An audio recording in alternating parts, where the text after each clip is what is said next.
Muito bem, senhoras e senhores, estamos de volta finalmente e hoje aqui no canal Duke Trainer vamos bater um papo sobre os adutores. Não saia daí.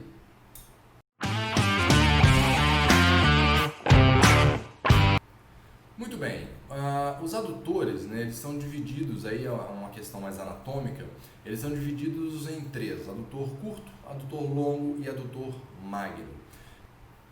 E quando a gente fala do adutor magno, e é ele que a gente vai dar uma atenção maior aqui nesse vídeo, né, a gente fala de uma musculatura que não só, né, é importante deixar claro que as três musculaturas adutoras, adutor longo, adutor curto e adutor magno, as três são uniarticulares, ou seja, elas só são capazes de articular a articulação do quadril, né, não alteram nada no joelho, enfim, não fazem extensão, flexão do joelho, nada disso.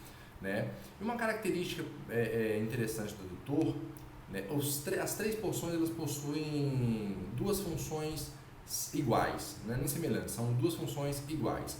As três são flexoras do quadril, né, ou seja, conseguem reduzir essa distância entre o fêmur e a pelve, e as três são adutoras do quadril, né, ou seja, conseguem reduzir essa distância, aproximar o fêmur da linha média. Ok, qual que é a grande diferença então do adutor magno para essas outras duas estruturas, adutor curto e adutor longo?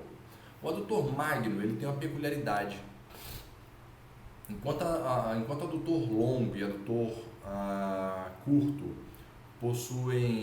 são basicamente um bloco único de músculo, né? O adutor magno não. O adutor magno ele tem uma porção que a gente chama de uma porção adutora e tem uma porção que a gente chama de porção extensora, né? Por quê? Porque o glúteo é eu viajando aqui. O adutor magno, né? Ele a partir de 70 graus de flexão, ou seja, imagina um agachamento, você vai descendo, vai fazendo cada vez mais flexão de quadril. E o adutor magno ele tem uma característica peculiar que ele pode sofrer o que a gente chama de inversão de ações. Ou seja, ele é um flexor do quadril e quando começa a flexionar muito o quadril a partir de 70 graus, se ele estiver hiperativo, ou seja, com a sua atividade muito aumentada, ele pode se tornar um extensor do quadril. E aí vem aquela questão, né? Quem é o principal extensor do quadril? O glúteo máximo. Em ações potentes, o glúteo máximo. E aí, se você tem um adutor magno hiperativo, por exemplo, né, com a sua atividade muscular muito aumentada, ele começa a roubar a ação do glúteo. Qual que é o grande problema nisso tudo? Né? O grande problema é que, quando a gente para avaliar as características musculares de um adutor magno e de um glúteo máximo, por mais forte ele seja, ele sempre tenderá a ser uma musculatura fraca. É o que a gente chama de musculatura fásica. Ou seja, se eu deixar de usá-lo, se eu deixar de fortalecê-lo, ele vai tender à atrofia muscular, né, e à frouxidão, a um alongamento excessivo. E isso retarda a ação contrátil. Né? Resumindo, isso traz um prejuízo na contração muscular e no cumprimento da função muscular. O adutor magno, né, assim como todo o complexo adutor, por outro lado, não. Ele não tem essa característica. A característica dele é de, quando em desuso, né, mesmo se eu deixar ele de lado, se eu não alongar ele fica rígido, ele fica muito forte, muito tônico. Muito forte não é nem a palavra, né? Ele fica encurtado. É como se ele ficasse num estado de contração constante.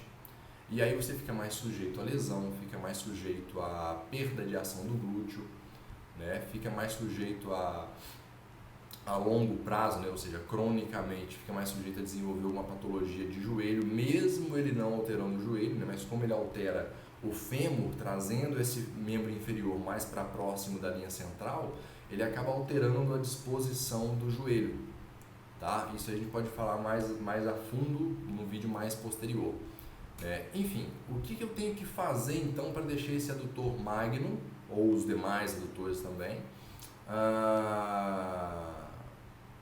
mais próximos possíveis de um ponto ideal? Né? Eu preciso torná-lo forte. Como que eu torno uma musculatura forte, sendo que ela tende a ficar encurtada? Eu preciso alongar ela. E ao mesmo tempo que eu preciso alongar essa musculatura, eu preciso começar a fortalecer a sua musculatura antagonista. E quem é a sua musculatura antagonista? O grupo extensor, o grupo abdutor, né? Que aí a gente tem glúteo máximo e glúteo médio. Né? Então, o grande segredo que permeia esse conjunto aí, adutores, abdutores, né, é manter fortalecido a estrutura abdutora, glúteo máximo, glúteo médio. E aí, claro, tem as peculiaridades do quanto que o glúteo máximo faz de abdução e do quanto o glúteo médio faz de extensão, que são peculiaridades do músculo em si, que aí não cabe no vídeo de hoje, mas mais pra frente a gente pode falar a respeito. Né? E manter fortalecido e devidamente alongado as estruturas adutoras aqui chamadas de adutor magno, adutor longo e adutor curto. Beleza? Espero que tenham gostado. Se gostou, deixe o seu like aqui embaixo, mande, né? Se não se inscreveu, se inscreva no canal, que vem muito mais coisa legal por aí. E claro, recomende o vídeo para outras pessoas que precisam saber disso. Forte abraço, fiquem todos com Deus e até o próximo vídeo.